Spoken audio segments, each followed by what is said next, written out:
It's time for the Book and His Boss. I'm Pat Caputo, sports columnist for the Oakland Press. This is my boss, Jeff Kuhn. He's the sports editor here at the Oakland Press. And a big week of sports.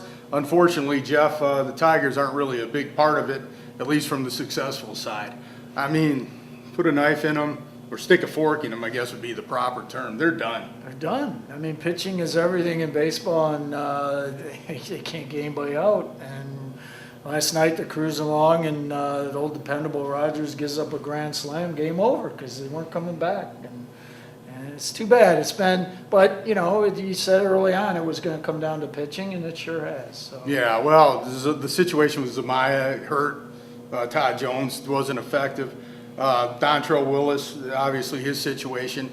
It's just pretty much every area that the Tigers pitching staff could break down or have an unsuccessful year, with the exception of Armando Galarraga. It's pretty much happened this year, and that's obviously been the big reason that they haven't been successful. Hitting spotty, they're not scoring runs here recently, but it's been pitching. One-word pitching that's failed them. That was great in 2006, but it hasn't been anything that's been worthwhile this year. Bad pitching. Given the fact they might be healthy for 2009 with Bonderman coming back, Verlander had kind of an off year this year. They did discover Galarraga. Can they bounce back? Do you see hope for 2009?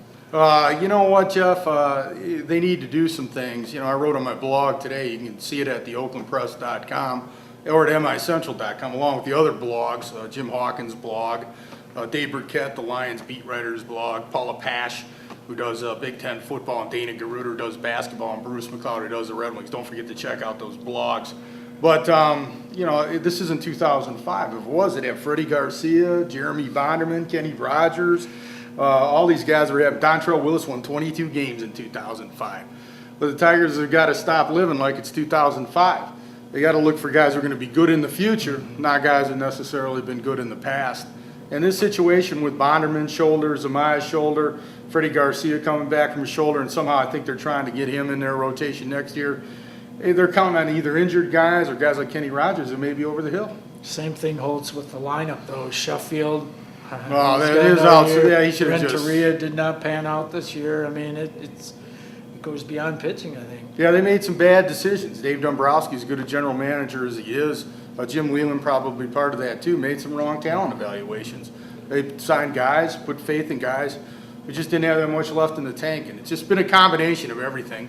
Yeah, it just wasn't their year, but maybe next year though things will be better. They tweak things, players get healthy, but they're going to have to kind of clean out some of the guys that are pretty much obviously don't have any gas left in the tank.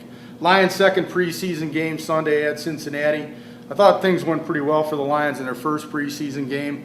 A lot of talk. Everybody wants to see what Drew Stanton can do, and you know, I wrote about that tomorrow. I might be a little bit getting ahead of everything, but they're a team that is just. People don't have a lot of faith in them right now, so they're grabbing for things to hang on to.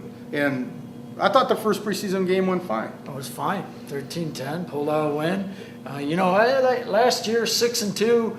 I was already on the bandwagon last year, but so many people were this close to jumping on board last year, and then to be let down like that. The mood's always the same with the Lions. Show me. You know, I mean, I'm not going to get emotionally involved until you show me something.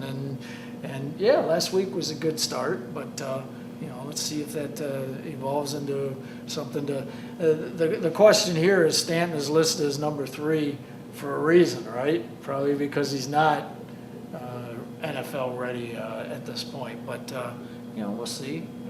Cheer for the guy. Yeah, I think Orlovsky played a lot better, and nobody even noticed. I mean, he did what NFL quarterbacks do. He stood in the pocket, right, hit his receivers.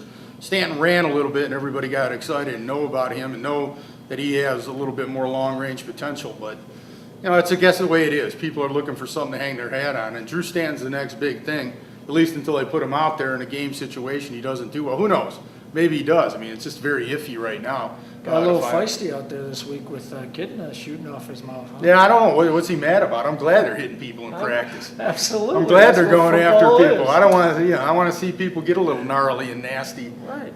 So I don't know what he was upset about. That was just kind of bizarre. Buster Davis, by the way, played pretty well in that first preseason game. He's short. He's only about 5'9". He's listed at 5'9", but he's a pretty good football player. So glad he's hitting people in practice myself.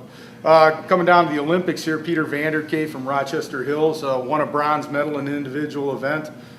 He's in the relay teams that win gold.